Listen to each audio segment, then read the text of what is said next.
Bienvenidos a Iglesia Resplandece. A continuación, escucharás una enseñanza inspirada por Dios.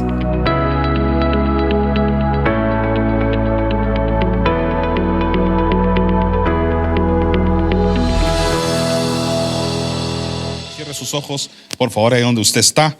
Vamos a orar. Señor Jesús, hoy damos gracias, Señor, porque tú siempre hablas a tiempo a nuestras vidas. Y hoy en particular, Señor, estando juntos en tu casa, queremos reflexionar y confesar lo necesitado que estamos de ti, Señor. Aquí no estaríamos si no fuera por tu amor, y no tendríamos destino eterno en la morada del Padre si no fuera por lo que tú hiciste hace más de 2000 años aquí en la tierra. Así que hoy, Señor, con gratitud en nuestro corazón, nos disponemos a abrir nuestras Biblias, pero abrir sobre todo nuestros oídos y nuestros corazones, para que tú puedas depositar una semilla especial ahí, Señor.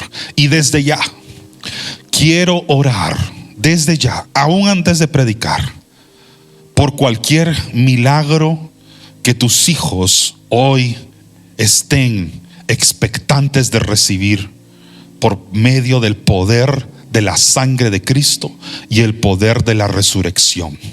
No importando la necesidad, la tribulación o la crisis que estés atravesando, el poder de Jesús es mucho mayor que cualquier tristeza, aflicción, dolencia o tribulación que alguien aquí o que esté escuchando este mensaje podría estar atravesando.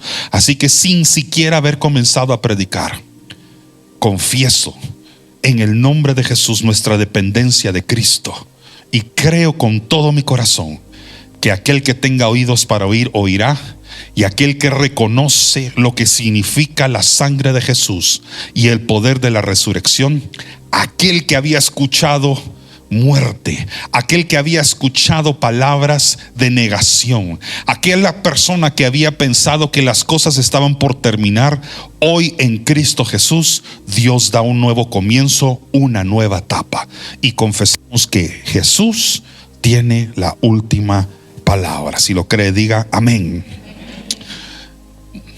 Gracias por haber venido. Ha sido un privilegio verlo. No. Y le digo eso en broma, porque a veces una oración como esas en la palabra de Dios, en la presencia de Dios, podría ser suficiente. Venir a la casa de Dios y solamente dar gracias y recibir de Él su presencia nos enriquece, ¿verdad? Sin embargo, hay una palabra, y espero que el Señor, desde que la haya comenzado a predicar, si no es que ya empezó a trabajarlo en tu corazón, empiece a revivir algo que tal vez cualquiera aquí ha dado por muerto. Dar por muerte no significa literalmente sepultar o celebrar un funeral. Dar por muerte es cuando nosotros decimos: esto ya no tiene futuro, no tiene objetivo, no tiene propósito, pero a los ojos de Jesús Él tiene un plan diferente. Y no solamente en la cruz del Calvario, ¿verdad?, que eso ocurrió en un lugar llamado el Gólgota, y luego en la resurrección se manifiesta. Aún antes de la muerte y crucifixión de Jesús, Él ya había declarado vida sobre las cosas que los humanos decían: eso está por terminado. Lo hizo con la hija de Jairo, lo hizo también con Lázaro. Es decir, cada vez que Él se presentaba delante de una necesidad, su propia presencia, el poder que lo acompañaba de Dios, su autoridad en su nombre, cambiaba las circunstancias, cambiaba la realidad. Las expectativas de muerte, las expectativas de un final, eran cambiadas o transformadas por medio de la presencia de Cristo. El título de hoy es un título que tal vez son palabras que ya reconocemos en nuestro lenguaje o jerga cristiana, pero voy a explicarlas sobre todo por quienes son nuevos en este vocabulario, por los adolescentes o jóvenes que sé que están acá, porque el título de hoy es de la gloria a la exaltación. Ahora, esto es bien importante porque a veces decimos de gloria en gloria y no sabemos ni qué es gloria, ¿ya? Y luego decimos exaltación. Y a menos que entendamos un poquito el contexto teológico de esas dos palabras, lo más seguro es que estamos perdidos. Te lo voy a simplificar. Y esto es para que todos acá, desde los que tienen 11 años o 9 años hasta los que tengan un poquito más de eso, puedan entender qué significa. Ok, lo voy a simplificar, porque esto se puede volver bien complejo, pero te lo voy a simplificar. Gloria es la manifestación de la presencia de Dios. Esa es gloria. O sea, cuando la gloria de Dios está presente es porque Jesús se manifiesta, se presenta. ¿Cómo así manifestación, pastor? Déjame explicar, porque manifestación en la cabeza de un niño es cuando bloquean las calles y no van al colegio, ¿verdad? Manifestación es cuando algo toma acción. La manifestación de la presencia de Dios es esto: es saber que Jesús está contigo. Pero cuando se manifiesta, significa que su presencia se hace palpable, se percibe, se siente en el ambiente, transforma, cambia el ambiente. Todos digamos cambio. Esta palabra va a tener mucho significado en unos instantes. Cambio. Y la otra es exaltación. Exaltación y gloria son palabras o términos que van de la mano, pero exaltación significa reconocimiento supremo. O sea, si usted dice yo te exalto, estás reconociendo la supremacía, o sea, el reinado de Jesús. Entonces hoy quiero hablar sobre la gloria y la exaltación, porque esas dos ocurrieron precisamente en el fin, no el fin de semana, pero en las últimas semanas, últimos meses del ministerio de Jesús aquí en la tierra. La glorificación y la exaltación del nombre de Cristo. Ahora, para poder entender gloria y exaltación, hay 4 escenarios de la vida de Jesús, del ministerio de Jesús, que tenemos que recordar. 4. Aquí va el primero, el monte de la transfiguración. Yo me quiero detener un ratito en este acontecimiento trascendental. Para los que lo conocen saben que esto es monumental. Esto es una cosa que cambia la perspectiva de cualquiera. El entender qué pasó allí te va a dar un nuevo entendimiento de que Jesús no era cualquier persona. Si no hubiera ocurrido la transfiguración en el monte, del cual voy a predicar, para los que todavía no están muy familiarizados con la historia, no se hubiera revelado su gloria. Ahí fue la primera manifestación de la gloria de Dios delante de los ojos de 3 discípulos. No fueron 12, 3 fueron elegidos para ver en primera fila la transfiguración. Si no entendió transfiguración, espéreme. Pero lo primero que hay que entender es que la gloria fue revelada en Jesús en un monte donde Él fue transfigurado. El siguiente escenario es el Getsemaní. El Getsemaní ocurre ya semanas, tal vez hasta meses, porque esa parte no aparece en fechas, después de la transfiguración. En el Getsemaní es lo que ocurrió esa madrugada, esa noche antes de que Jesús fuera tomado preso, entregado, fue tomado preso como un preso, en manos de los romanos, y unas horas después fuera crucificado. Pero antes de eso hubo un huerto llamado el Getsemaní. Ese era un jardín. Para los que no entienden qué es un huerto, véalo así: entre un jardín y ¿cómo se llaman los lugares donde venden plantas? Gracias. Un gran vivero. Allí Jesús se postró y ahí oró apenas unas horas antes de entregarse para ser crucificado. Ese es el lugar donde Él enfrenta su agonía, pero también recibe consuelo. O sea, todos en algún momento pasamos por un cierto Getsemaní, que es cuando tú estás de rodillas, estás llorando delante de la presencia de Dios porque estás atravesando un tiempo difícil. Puede ser en el colegio, en la escuela, en la universidad, en el trabajo familiar o aún personal, matrimonial, no sé, cualquier cosa, pero estás pasando por un tiempo difícil. Y el Getsemaní es ese lugar al que tú acudes diciéndole al Señor: yo sé que tengo que afrontar algo difícil, porque Jesús no pudo pasar la copa. O sea, Jesús no pudo esquivar, no pudo saltarse el momento difícil que iba a atravesar. Es donde atraviesas la realidad de que algo malo definitivamente vas a tener que afrontar, y probablemente sus consecuencias también. Pero donde Jesús te afirma, te consuela. Dice que cuando él estaba de rodillas, un ángel del cielo vino y lo abrazó, lo fortaleció.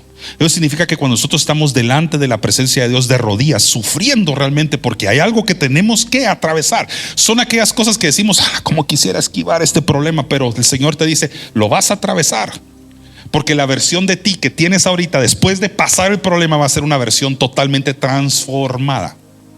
Es el Getsemaní, también es parte del proceso de glorificación a exaltación. El tercero es la cruz. No podemos evitar la cruz. Todos quisiéramos a veces evitar, esquivar las cruces de la vida, pero al final Jesús mismo nos dijo, el que quiera seguirme, tome su cruz y sígueme. Lo cual significa que seguir a Jesús, ser cristiano o ser hijo o hija de Dios, va a tener sus tiempos difíciles.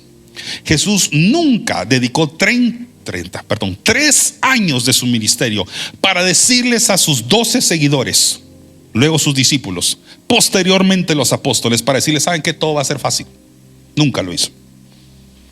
Él no dedicó 3 años para decirles, todo va a ser fácil, todo va a ser cool.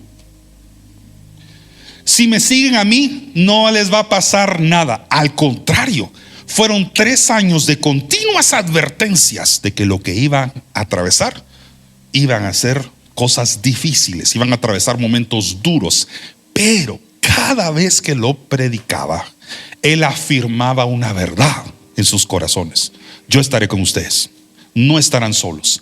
Aun si mueren por causa de mí, los espera una gloria mejor. O sea, él se dedicaba a decirles, seguirme a mí puede tener ciertas consecuencias terrenales difíciles, pero tiene premios celestiales gloriosos.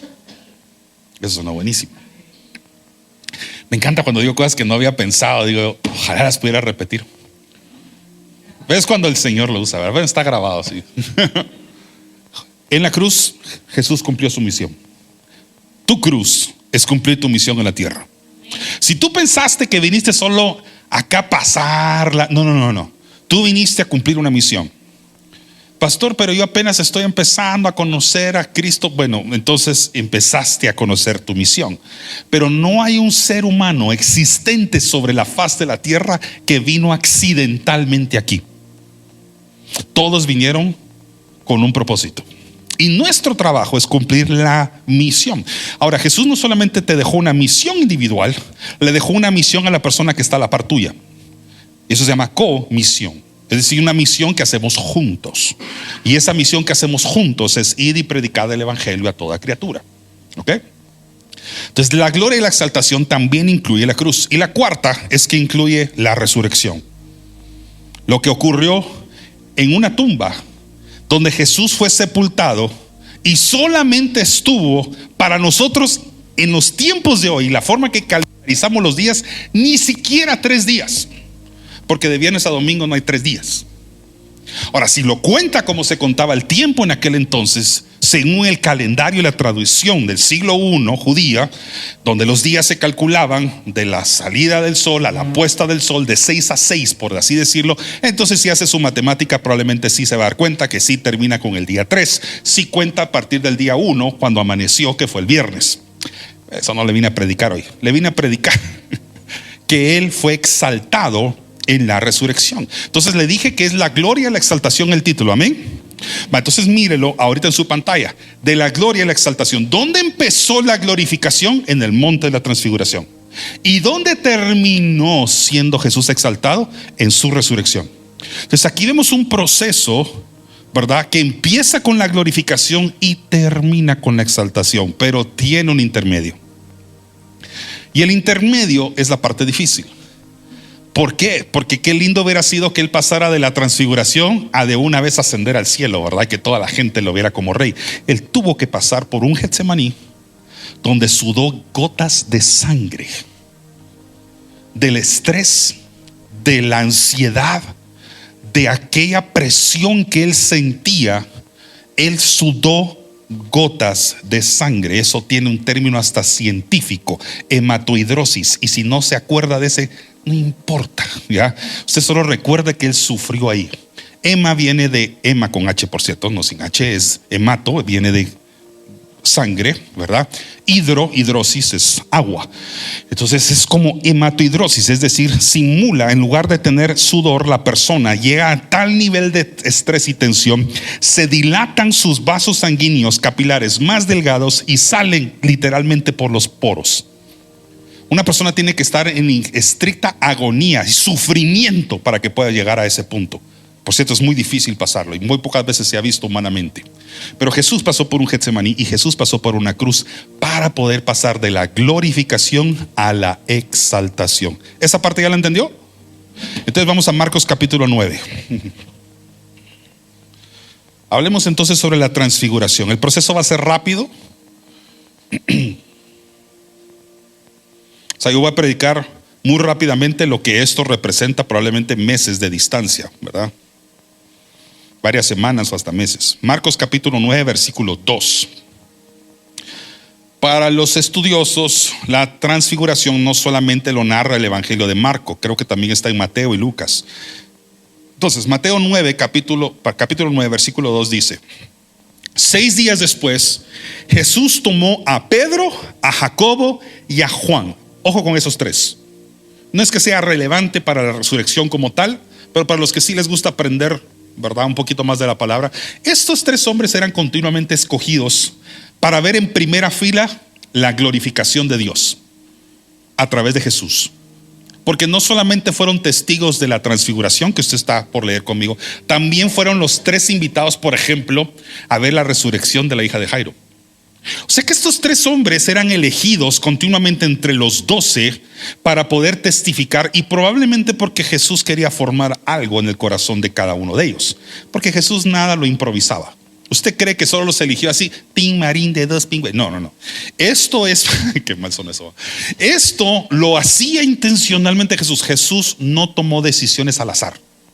Él lo hacía intencionalmente. Así que estos tres hombres van a ver en primera fila lo que a nosotros hoy va a ser narrado. Pero si usted hubiera estado allí, yo no sé si hubiera podido pasar esa noche dormido, porque yo me hubiera quedado despierto toda la noche de lo asombrado que hubiera quedado. Mis ojos se hubieran quedado pasmados ahí. Y vamos a ver que uno de ellos le pasó eso, Pedro se quedó viendo lo que usted y yo vamos a leer ahorita. Se le quedó viendo con tal impacto que se quedó anonadado. Si no sabe qué significa eso, asombrado. Ya se quedó como diciendo: no puedo creer lo que han visto. ¿Alguna vez ha visto algo usted tan maravilloso que no lo deja dormir y que se queda pensando en ello toda la noche? No estoy diciendo que eso lo dice la Biblia, pero sí podemos ver el asombro de Pedro después de que vio lo que estamos por leer. Dice: y los llevó aparte, solos, a un monte alto. Todos digan monte, por favor. Y se transfiguró delante de ellos. Ahora voy a explicar qué es transfigurar, ¿verdad? Transfigurar, en pocas palabras o palabras sencillas, es cambiar de forma o cambiar de apariencia. Esta debería ser una palabra relativamente fácil para nosotros porque deriva del griego metamorfos, de donde surge la palabra en español metamorfosis, que significa cambio, ¿verdad? Muchos aprendieron esa palabra probablemente en biología, un par tal vez en literatura, para los que saben de qué libro estoy hablando. Pero la mayoría acá conocemos la transfiguración a través de una palabra que ahora para nosotros es científica, pero tiene raíz griega, que es metamorfosis. Y es como algo cambia, no solamente de apariencia, sino hasta de forma muchas veces. Y Jesús dice que en el monte fue transfigurado. O sea, cambió de apariencia, cambió de forma. Algo pasó en Jesús que dejó a esos tres hombres así, ¿ve? Oh my God. Ahí creo que sí se podía decir eso. Oh my God, ¿ya? Oh mi Dios. Ahí sí se podía decir. Yo creo que encaja perfectamente ahí, sí viene la expresión, ¿verdad?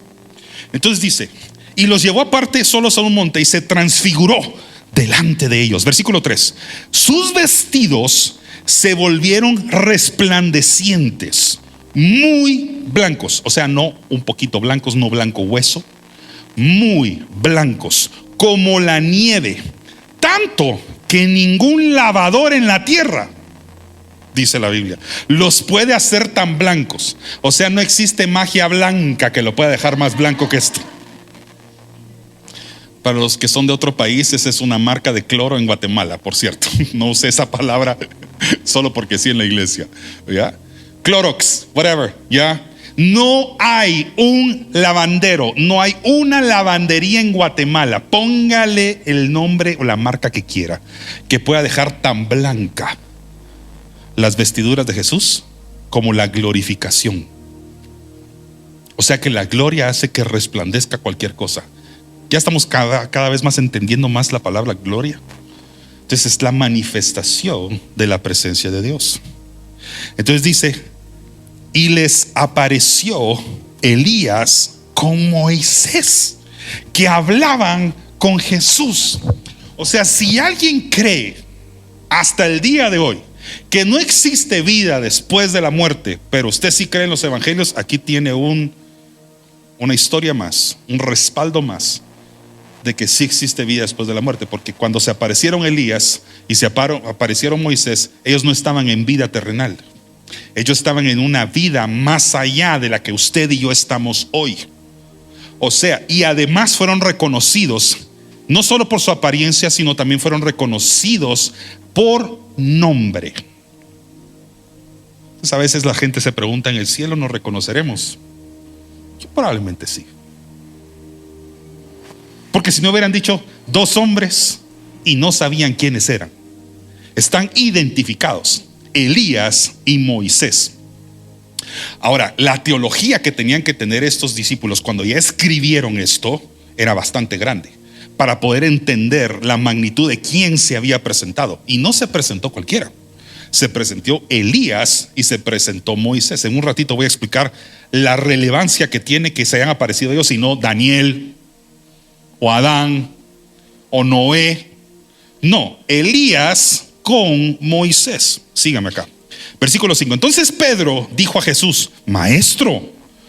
Aquí es donde le digo que Pedro es el que se quedó así, no sabía qué hacer. Y por cierto, en la Biblia, cada vez que hay una aparición espiritual de esta magnitud, a veces no sabían ni qué hacer, ni qué pensar, ni qué decir. O sea, uno se queda pasmado. Entonces Pedro, como él le cuesta mucho quedarse callado, ¿verdad? Todos los demás se quedaron callados, pero Pedro no. Pedro es esa persona de su grupo de amigos que nunca se puede quedar callado. Y cuando algo asombroso pasa, es el primero que habla. Es de ese grupo de amigos en su familia. Y si todavía no identifica quién es porque probablemente es usted. ¿Sí? ¿Ya? O sea, Pedro no se pudo quedar callado. Los demás no dijeron nada. Pedro, es que Pedro tenía que ser Pedro. Pedro dice a Jesús, mira lo que dice: Maestro, bueno es para nosotros que estemos aquí. Ni modo. O sea, dichosos nosotros que estamos aquí. Como diciendo: qué bueno que vimos esto. Y mire la idea de Pedro. No lo culpe pues, pero así pensaba Pedro. Y así pensamos a veces. Hagamos 3 enramadas, una para ti, otra para Moisés y otra para Elías, porque no sabía lo que hablaba, pues estaban espantados. Para los que no entienden qué es una enramada, se lo voy a volver a simplificar. Enramada es: hagamos una casita, hagamos una morada, hagamos una, ¿cómo se llama lo que estaba aquí hace unas semanas? Una tienda de acampar, una chocita, algo. Pongámoslos para que se queden con nosotros. ¿Qué querían ellos? Que el momento se prolongara. Enramada significa literalmente eso, tiendas. Pero Pedro no se está dando cuenta que acaba de cometer una herejía, un error teológico grave. Se lo voy a volver a leer. Dice: hagamos, ¿cuántas enramadas? 3. Una para ti, otra para Moisés y otra para Elías. Le voy a decir cuál fue el problema que hizo él. Está colocando a Jesús al mismo nivel que los otros 2. Y no se da cuenta que Jesús es el supremo y que estos 2 que se presentaron vinieron a glorificar la presencia del que estaba en medio de ellos, que era Jesucristo. Ahora, el hecho de que Moisés y Elías estuvieran ahí no es coincidencia. Versículo 7 dice: entonces vino una nube que les hizo sombra, y desde la nube una voz que decía. Aquí Dios va a corregir eso. Eso de que hagamos una enramada para ti, una para Moisés y una para Elías, que los puso como que al mismo nivel. Viene Dios y Él siempre corrige dónde debe ser colocado el Hijo. Mire cómo Dios corrigió la teología de Pedro. Dice: entonces vino una nube que les hizo sombra, y de esa nube una voz que decía: este es mi Hijo amado. ¿Y qué dice al final? A él oíd. O sea, es que esto es maravilloso, porque Elías y Moisés no son representación de cualquier cosa. Moisés es el representante de la ley. A él fue entregada la ley, los 10 mandamientos. Y Elías es representante de los profetas. Él representa la profecía. Y Jesús representa el reinado, la gloria de Dios eterna. Así que ahora vemos la ley y los profetas presentándose delante de Jesús. Los 3 testigos, uno de ellos, el único que se atreve a hablar, dice: abracemos a los 3, juntémoslos. Y Dios corrige la teología y dice: este es mi Hijo amado, refiriéndose a Jesús. No Moisés, no Elías, sino iban a bajar a contar muy mal la historia. La iban a contar muy mal, y el evangelio se hubiera empezado a regar muy mal. ¿Y cómo lo corrige él? Diciendo: no oíd a este de aquí en adelante, no oíd a los profetas, no oíd la ley, oigan a Jesús. Y ahí empieza a corregir la teología y marcar bien el evangelio, porque si algo nos enseñó Jesús es que nosotros reconocemos las ovejas a nuestro pastor por su voz. Entonces le dice: ¿quieren saber dónde está Jesús? Aprendan a oír a Cristo. Hasta el día de hoy eso está vigente. No es que debemos ignorar las profecías, no es que debemos ignorar la ley, es que las dos apuntan a Cristo. Y el problema de la religión es que se inclina a una o a la otra, pero no reconoce la principal, que es Cristo. Si usted ya superó una relación religiosa con Dios, no estoy diciendo que usted empezó mal, ni quiero condenar sus raíces religiosas. Todos las tenemos hasta cierto punto, y si no la tuvo usted sale a sus antepasados y probablemente la van a tener. Pero usted sabe que superó una relación religiosa con Cristo cuando ve que su relación no depende de solamente conocer la ley o solamente escuchar las profecías, sino que escuchar a Cristo, tener una relación directa y personal con Él, y extender que Dios le ha revelado a usted, como se lo reveló a Pedro, que Cristo es el camino al Padre, que Él es su Hijo amado. Me parece maravilloso eso. Ahora, ¿de dónde saco eso?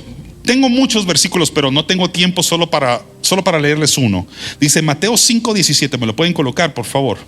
Miren lo que dice Mateo 5:17. Recuerde, Moisés, la ley; Elías, los profetas. Y Mateo 5:17 dice: no penséis que he venido para abrogar la ley, o sea, para cancelar la ley o a los profetas. No he venido para abrogar, sino para cumplir. O sea que Jesús no vino a decir: Moisés, ya no tienes espacio, Elías, ya no tienes espacio, sino que vino a cumplir ambos. El monte de la transfiguración es la manifestación de la gloria de Dios y el cumplimiento total y supremo de la ley en Jesús. Y por otro lado, del otro lado, es el cumplimiento total y final de las profecías de todo el Antiguo Testamento representadas en Elías, teniendo a Jesús enfrente. O sea, el monte de transfiguración no solo fue un lugar donde Jesús fue a lavar la ropa, es un lugar donde Él manifestó su gloria y nos dijo el Padre quién era la persona que iba a morir. Si no hubiera existido esa transfiguración, muchos habrían pensado que el que murió fue un hombre. No se había revelado la divinidad de Jesús. Antes de eso, más allá de la manifestación de los milagros, por supuesto, que Jesús hacía, no había una evidencia real, palpable, visible para los discípulos de que Él era Dios. Eso fue Cristología, parte número 3, por cierto, para todos los que estuvieron en el curso. Ese es un curso de Cristología, para los que no sabían qué era, ¿verdad? Entonces eso ocurre, y después Jesús tiene que morir. Entonces, ahora que entendemos la transfiguración, entendemos que Jesús no solamente era hombre, Jesús era un ser divino, es decir, Jesús era Dios en la tierra, encarnado en el cuerpo de un hombre. ¿Estamos entendiendo eso hasta ahorita? Eso es la teología de la encarnación, para los que quieren ponerle un nombre teológico a todo lo que estoy enseñando, ¿ya? Pero llegó el domingo, Juan capítulo 20. Ahora les dije que íbamos a pasar de la gloria a la ¿quién nos pusieron atención? A la exaltación. Entonces, la exaltación ocurre en un domingo como hoy, narrado en Juan capítulo 20. Juan no tiene demasiados capítulos, de hecho este es uno de los últimos, no sé si es el penúltimo o antepenúltimo, pero está al final. Juan capítulo 20.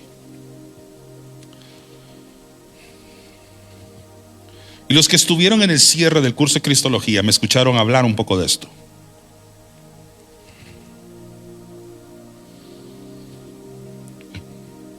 Jesús resucita en una mañana, pero quiero que piense todo lo que ocurrió entre el viernes y el domingo. El sábado, y esto lo contamos hasta en el devocional para niños, es un sábado de silencio. Es un sábado extraño. Y esto no es porque quiera yo tocar emociones que tú mismo has tratado obviamente de dejar atrás. Lo hago con cierto permiso y al mismo tiempo con sensibilidad, pero el sábado es aquel sabor que queda cuando regresas a tratar de tener una vida normal después de que algo o alguien se fue. Y es difícil, es raro. Sobre todo porque es difícil describirlo.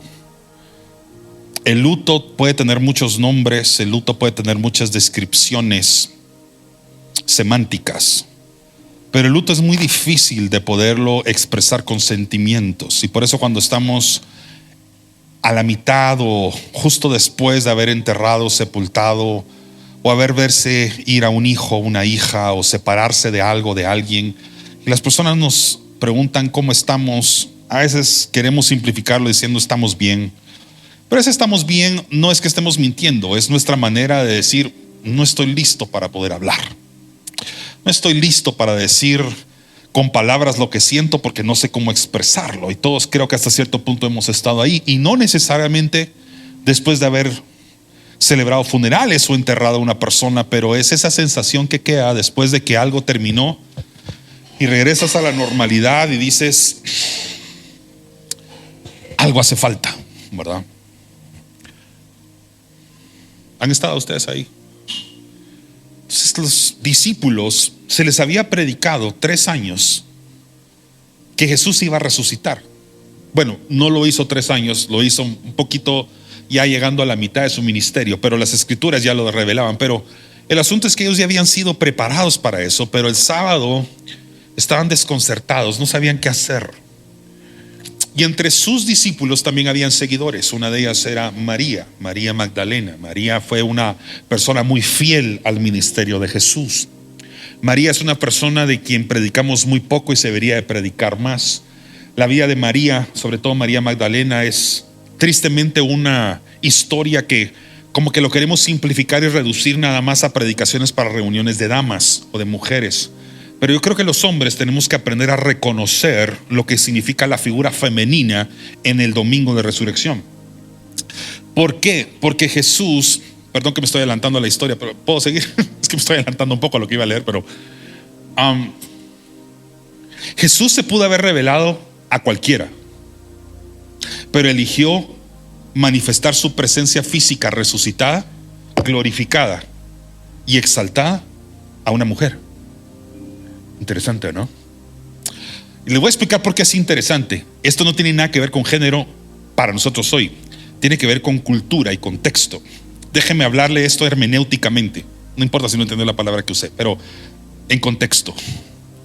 Si regresamos al siglo I hoy, este fuera el siglo I, acaba de resucitar Jesús, estaríamos viviendo un tiempo en el que la mujer no tenía voz, sobre todo en asuntos de juzgados, asuntos legales. El hombre, incluso el marido, tenía que explicar los asuntos de la mujer porque la mujer no podía hablar.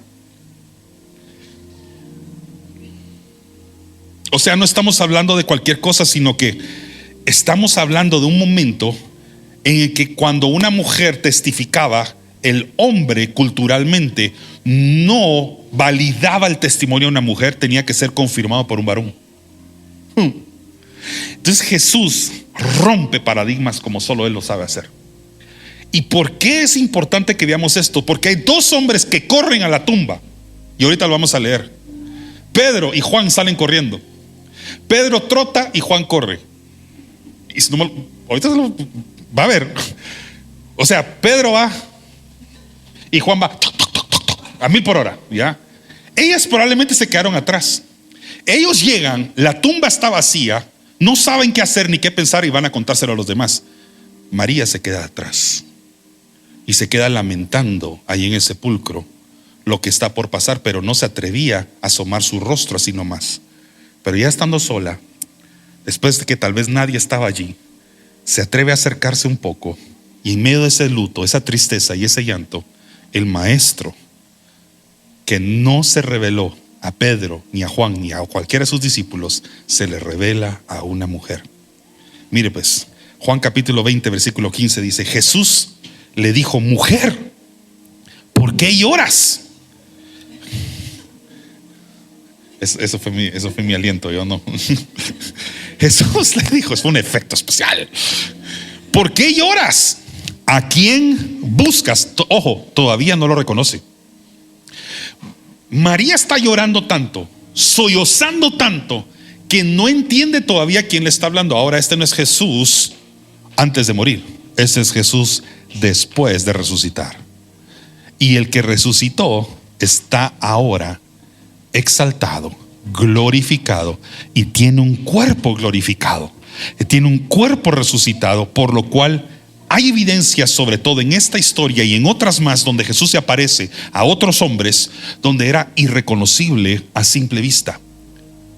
La última vez que lo habían visto, su cara estaba desfigurada, su rostro ya no parecía el de Cristo, su cuerpo estaba sangriento, de su cara probablemente chorreaba una cantidad de sangre impresionante que provenía de una corona de espinas que había sido no solamente colocada sutilmente sobre su cabeza, sino que casi sembrada en su cabeza, a tal punto que eso hacía que escurría sangre. La última vez que vieron el rostro de Jesús era casi irreconocible, y ahora se presenta Jesús de nuevo y le cuesta reconocer la voz del maestro, y dice: ¿a quién buscas? Ella, pensando que era el hortelano. Hortelano es un jardinero, una persona que se encarga de sembrar huertos, ¿sí? Le dijo: Señor, si tú lo has llevado, dime dónde has puesto, o sea, dónde has puesto a Jesús, y yo lo llevaré. Y Jesús le dijo: María. Volviéndose ella le dijo: Raboni, que quiere decir maestro. ¿En qué momento María reconoció a Jesús? Cuando Jesús pronunció su nombre. ¿En qué momento la gente reconocía a Jesús? Cuando el Padre desde el cielo reconocía su nombre y su identidad. Este es mi Hijo amado, en quien tengo complacencia. O sea que el momento donde Jesús reconoce quién está hablando es cuando Él le llama por nombre. Si me permites ahorita hacer una oración, y haciendo una oración en voz alta y una oración con mis ojos abiertos dirigido hacia ti, un anhelo que hay en mi corazón es que todos aquí salgan reconociendo que Jesús los está llamando, y por nombre. Y por nombre. ¿Sabes qué significa eso?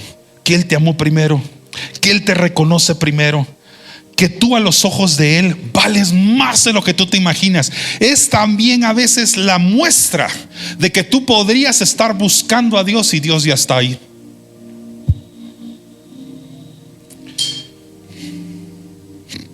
No sé qué mensaje esperaba usted recibir en el domingo de resurrección en la iglesia, pero esto es lo que debemos de predicar siempre. Jesús le dice: no me toques. Eso parecería despectivo, ¿no? Porque aún no he subido a mi Padre. Mas ve a mis hermanos y dile: subo a mi Padre y a vuestro Padre, a mi Dios y a vuestro Dios. No me toques. Y no me toques, hay que entenderlo más que todo en el contexto original. Lo que dice el original, si lo pudieras leer, no es no me toques en forma despectiva, como diciendo una mujer no es digna de tocarme. Era una forma de decirle no te aferres a mí, no me retengas, porque de aquí en adelante mi presencia para ti ya no es lo que era antes de que yo muriera. Era un cuerpo glorificado y era un cuerpo listo para poder subir al cielo. Entonces no es una forma despectiva de diciendo no te aferras a mí, porque aferrarse a Él pudo haber retrasado todo lo que Jesús tenía en una agenda que apenas era de 10 días, porque en 10 días Él va a ascender al cielo. 10 días, nada más. ¿Ya? Perdón, 40 días. ¿Qué estoy diciendo? 40 días. Borre lo que dijo yo. Ahí se queda con el 40, no con el 10. 40 días, nada más. Tiene Jesús para permanecer en la tierra, pero con un cuerpo que cada vez que lo miraban, incluso cuando los pescadores en aquella mañana estaban pescando y Jesús les dice no pesquen de ese lado, tiren la red del otro lado, Jesús ya siendo resucitado, no saben quién es, hasta que se le quedan viendo. Y Pedro, por supuesto, Pedro es Pedro, se le queda viendo y él sale corriendo, sale nadando de aquel lugar, sale del agua ahí, no sé, apenas como logró nadar con esa rapidez y se tira a los pies de su maestro. Pero la agenda de Jesús está por terminarse y él se tiene que ir y le dice no te aferres a mí, porque este ya no es el momento para aferrarse a mí, este es el momento para que empieces a anunciar de que yo estoy vivo. Cada minuto cuenta, cada segundo cuenta. Entonces fue entonces María, versículo 18, para dar a los discípulos las nuevas, todos digan las nuevas. Nuevas significa noticias, de que había visto al Señor y que Él le había dicho estas cosas. Siémbrese eso en la mente de cualquier persona que diga que la mujer no puede predicar el evangelio. Y yo sé de qué se agarran para eso, lo entiendo, pero aquí estoy hablando de predicar el evangelio. No estoy hablando de labores sacerdotales ni nada de eso. Estoy hablando de predicar el evangelio. La primera evangelista fue una mujer. Y la primera persona que cambió probablemente a todo un pueblo llamado Samaria fue una mujer a quien Jesús le predicó, porque él tenía sed y le pidió agua. Después de una conversación, ella no supo qué hacer, dejó el cántaro, se le olvidó, ya no tenía importancia, sigue corriendo y le cuenta a todos lo que ese profeta le había dicho, y eso que no había muerto todavía. Así que mujer, tú eres llamada a testificar el evangelio de Jesús. Prepárate, corazón de mujer, niña, adolescente, joven, adulta que me está escuchando. Tú tienes el respaldo de Cristo para anunciar de que Él vive. Y ahorita no estoy hablando de formatos eclesiásticos ni nada, porque sé que en la mente de alguien podría estar ahorita las epístolas o cartas de Pablo al respecto, pero eso no estoy hablando hoy. Estoy hablando que fue una mujer la que fue a anunciar a otros de que Jesús había resucitado. ¿Sabes qué hizo Jesús ese día? Dignificó a la mujer. Y ese es un recordatorio para todos los que tenemos la dicha de tener mujeres en nuestra casa, en forma de mamás, hermanas o esposas, tías o abuelas, como sea. Jesús dignificó a una mujer. Hay de aquel hombre que no entiende eso. La mujer tiene que ser dignificada. Aproveche ahorita.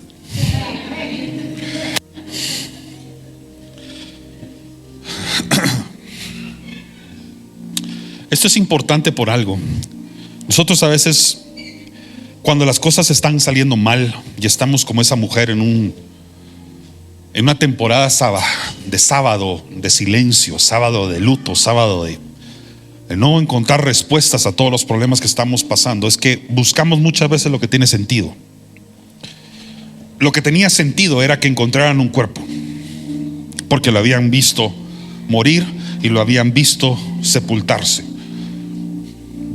El evangelio narra, esto no lo leí ahorita, pero narra una parte en la que están metiendo el cuerpo de Jesús en un sepulcro, en un lugar que un hombre llamado José de Arimatea, el viernes por la noche, la tarde después de que Jesús murió y quedó colgado en la cruz, y ya se habían cerciorado de que ese hombre estaba en efecto muerto, él va a pedir el cuerpo de Jesús prestado, o mejor dicho, si se lo pueden dar, porque él está a punto de prestar su tumba, la tumba de su familia, para que pudieran sepultar a Jesús. Yo me imagino que la esposa de José de Arimatea le había preguntado: ¿vas a dar nuestra tumba familiar para un desconocido? La Biblia no registra eso, pero me imagino en el corazón José diciendo: va a ser por un par de días nada más. Just for a couple days. Porque siendo él un fariseo, era un fariseo temeroso de Cristo y sabía que este era el Mesías. Pero bueno, eso no viene al caso. El caso es que ellas fueron a buscar algo que tenía sentido para ellos. Cuando tú estás en necesidad, cuando estás con problemas, cuando estás en una crisis, cuando tienes luto y tristeza en tu corazón, muchas veces vas a hacer cosas que para ti tienen sentido, pero no necesariamente va en la agenda y en la modalidad en que Dios opera y trabaja. Es normal que te sientas así. Es decir, podría alguien estar aquí buscando respuestas como ellas, y Dios ya está en medio de la solución. Dios ya está en medio de tu problema. Él es la solución. Tú podrías estar buscando ahorita respuestas por todos lados, y Cristo podría estar diciéndote: hey, ya aquí estoy. Entonces dije hace un ratito que Jesús fue confundido con una persona como jardinero, como un sencillo hortelano. María pensó lo normal. Sus expectativas era: ay, me está hablando alguien de plano que alguien está regando las plantas esta mañana, es domingo. La presencia de Jesús y el que haya sido confundido con hortelano no es un error de teología. Al contrario, es mucho más teológico de lo que usted se imagina. La razón por la que digo esto es porque en la Biblia lo primero que empieza después del hombre siendo creado a su imagen y semejanza, el primer Adán fue colocado también en un huerto. Mismo escenario o similar escenario en el que Jesús fue sepultado y resucitó. Ahí fue colocado Adán en un huerto, y ese huerto fue cultivado, fue colocado ahí, las plantas, los animales, todo lo que Dios puso ahí. Él fue el hortelano, y ahí está el primer Adán en un huerto. Pero en ese huerto el primer Adán cometió un error, pecó y fue expulsado del huerto. Y dice la palabra que el huerto, no solamente del cual fue expulsado Adán, se quedó atrás, sino que además quedó cerrado, de manera que nadie podía volver a entrar. Y así permaneció durante mucho tiempo, siglos, milenios, y ahora vemos a Jesús apareciendo en un huerto. Jesús es el segundo Adán, y en ese huerto donde él es confundido con un hortelano, no es una confusión nomás, es que Dios se está revelando una vez más como el hortelano, la persona que cultiva y cuida el huerto, y diciendo: vine a restituir, vine a restablecer. Es tiempo de la restitución de lo que durante muchos años tú pensaste que no se iba a poder lograr y cumplir. Ahora en Cristo Jesús es cumplido. Entonces ahora Él, ¿qué hace? Restablece la relación que se había quebrado. Entonces se separó el huerto del hombre, y durante mucho tiempo la presencia de Dios era dividida por una cortina a la cual solo algunos podían tener acceso. No se podía tener acceso a la presencia de Dios. Y por si fuera poco, también aún en la muerte y resurrección fue colocada una piedra para que nadie pudiera tener acceso a la vida. El viernes así fue colocado, pero un domingo en la mañana dice la palabra de Dios que hubo un temblor, un terremoto, y que un ángel descendió del cielo y no solamente movió la piedra, sino, mire lo que voy a hacer, se sentó sobre ella y tembló la tierra. Eso se llama glorificación y exaltación del Supremo Rey de Reyes. Y tiene que leer la resurrección en los narrados en los otros evangelios. Los que guardaban y cuidaban la tumba, aquellos soldados romanos, quedaron espantados ante lo que estaba pasando. Se desmayaron delante de la presencia de Dios, pero un ángel del cielo, ¡pum!, se sienta sobre esa piedra para decir: de aquí en adelante la historia se escribe diferente. Y todos los que creían que era un punto y final en Cristo Jesús era apenas una coma. ¿Cuántos decimos amén a eso? Entonces, 3 cosas quiero dejar en el corazón de todos. La primera es que la resurrección no solo habla de Jesús, también habla de nosotros. Porque hay una conversación entre Jesús y María.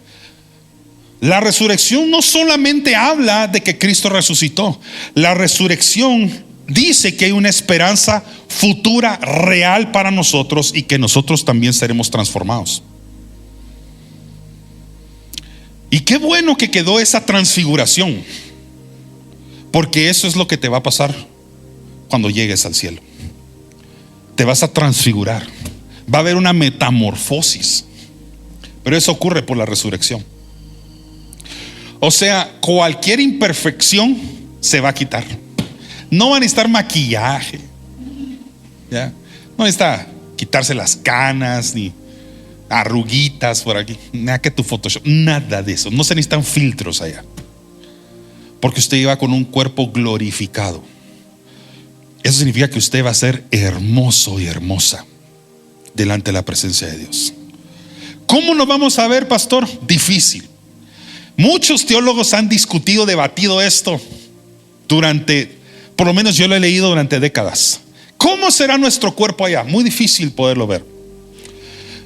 ¿Será que o nos vamos a ver como la hora o en el tiempo terrenal que morimos? Mire, eso es empezar a explicar de forma natural lo que solo sobrenatural puede llegar a pasar. No lo sé.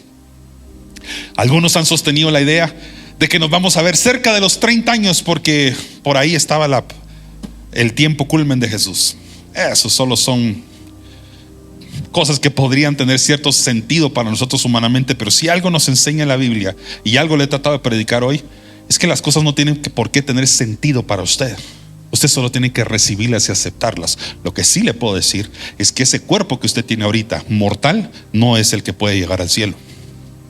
Y por eso la Biblia dice que de primero tendrán que resucitar los muertos. Eso va a ser un escenario, ¿ya? Si es que nuestros ojos alcanzan a ver eso, si se manifiesta en lo físico, eso va a ser entre maravilloso y espeluznante al mismo tiempo, ¿ya? Asumiendo de que nuestros ojos físicos puedan llegar a pasar eso, ¿ya? Pero ni modo que ellos van a resucitar e irse a la presencia de Dios con huesos. Imposible. Con masa, cuerpo, músculos deteriorados. No. Por eso tenemos que creer en la transfiguración, en el poder de la resurrección. Porque Lázaro, cuando iba a resucitar por voz del maestro, interrumpen a Jesús y le dicen: maestro, pero si ahorita resucita, ya lleva días ahí, hasta va a apestar si movemos la piedra. Y no dice cómo olía, pero le puedo explicar que no olía ¿cómo se llama? A muerte. Olía a vida cuando quitaron esa piedra. Es cuando quitaron la piedra de Jesús 3 días después, ellas iban con perfumes a cubrir su cuerpo. Ese cuerpo ya estaba glorificado, no necesitaba perfumes, ya olía a gloria. Eso es la muerte y resurrección que nos espera a nosotros. No vamos a resucitar como huesos. Si no, Dios no le hubiera dado aquella visión a Ezequiel que le dice: profetiza sobre los valles de los huesos. Y esos huesos agarraban su forma y sobre ellos crecía carne, y le decía: sopla en ellos aliento, y se volvieron seres humanos, y sopló en ellos espíritu, y cada uno de ellos cobró vida de nuevo. Entonces no vamos a hacer un montón de esqueletos tipo Halloween en el cielo. Vamos a tener cuerpos glorificados.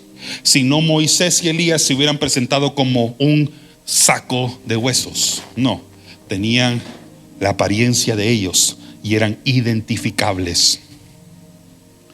Tenga la esperanza de que va a ver a Jesús después de la muerte. Pero ¿sabe qué? Manténgase con la esperanza que también va a ver a sus seres queridos, que nos vamos a ver unos a los otros. Nuestra relación será distinta. Nuestras interactuaciones serán diferentes, porque no serán carnales, serán espirituales. Pero le puedo decir algo, como lo dijo Pablo, será 1000 veces mejor. Creo que tengo un par de puntos más. Siguiente: no todo en la vida cristiana es experiencia de monte. No todo son transfiguraciones, no, hay valles, hay procesos, hay dolor, hay sufrimientos, hay cosas que vamos a pasar, que vamos a decir, no entiendo, pero, si me pueden poner lo último que les mandé, pero en el camino de Dios, aunque haya una cruz, o sean muchas cruces que te toquen atravesar, siempre habrá un propósito. Entonces, aún en medio de las circunstancias difíciles, tú pregúntale al Señor: no entiendo por qué esto le está pasando a mi padre, a mi madre, a mis hijos. No entiendo por qué esto le está pasando a mi matrimonio. Yo quisiera pasar esta cruz. Sí, pero si estás en el camino de Dios, hay un propósito. Mientras permanezcas en el camino, hay un propósito. Cerramos nuestros ojos unos instantes. Creo que ya es tiempo de orar y preguntarle al Señor: ¿qué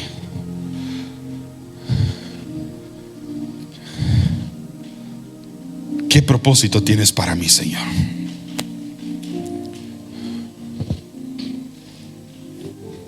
De la gloria a la exaltación hay procesos, y en esos procesos, se cumplen propósitos. Padre, yo sé que hay muchas personas acá, porque tu Espíritu lo ha revelado en mi corazón, que están pasando por procesos difíciles. Algunos por procesos de duda, incertidumbre. Sé que hay personas que están atravesando temores y enfrentan esos temores diariamente. Temor de ir al colegio, a la escuela, al trabajo. Temor de salir de casa. Temor a tomar decisiones importantes. Sé que en mi corazón tú has puesto también esa carga de orar por aquellos que tienen dolor físico, dolor emocional, un dolor, Señor, que apunta hacia un trauma, hacia una situación del pasado. Miedo, Señor, a la restauración también, Padre. Sé que hay personas que han tenido miedo a regresar o al volver, pensando que las cosas no serán las mismas. Yo te pido, Señor, en Cristo Jesús, que no importando el proceso que cada persona aquí esté atravesando, o a través de esta sencilla grabación, quien esté escuchando esté atravesando momentos difíciles de dolor, de duda, de intenso miedo, temor, Señor, yo te pido que en Cristo Jesús, Señor, podamos nosotros encontrar la dirección correcta, el camino correcto, Señor, que nos mantenga firmes en medio de este proceso de dolor. Hoy, Señor, estamos acá confiadamente para dar gracias, para dar fe, Señor, para ser testigos de que tú moriste en la cruz por cada uno de nosotros, pero que la historia no se terminó ahí, sino que resucitaste con el poder de tu gloria, el poder de tu exaltación, Señor, para que nosotros hoy podamos decir: hay vida donde tal vez nuestros ojos han visto muerte, hay salud donde hemos visto enfermedad, hay gozo donde hemos visto tristeza, hay seguridad y confianza donde tal vez nuestros ojos han visto temor e incertidumbre, hay perdón donde tal vez nuestros ojos han visto condenación, ya sea porque nos hemos autocondenado, porque la gente así nos ha marcado. Te pido, Señor, que puedas cambiar la circunstancia de cada persona, como cambiaste la realidad de María aquella mañana, como cambiaste la realidad de los discípulos que habían creído, Señor, que todo se había acabado. La manifestación de tu presencia, y esas semanas que permaneciste acá también, Señor, todavía elevando la fe de aquellos hombres y aquellas mujeres, siga, Señor, eso todavía vigente hasta el día de hoy en nuestras vidas. En el nombre de Jesús oro por ti y reprendo de tu vida todo temor, todo dolor, toda duda, toda incertidumbre.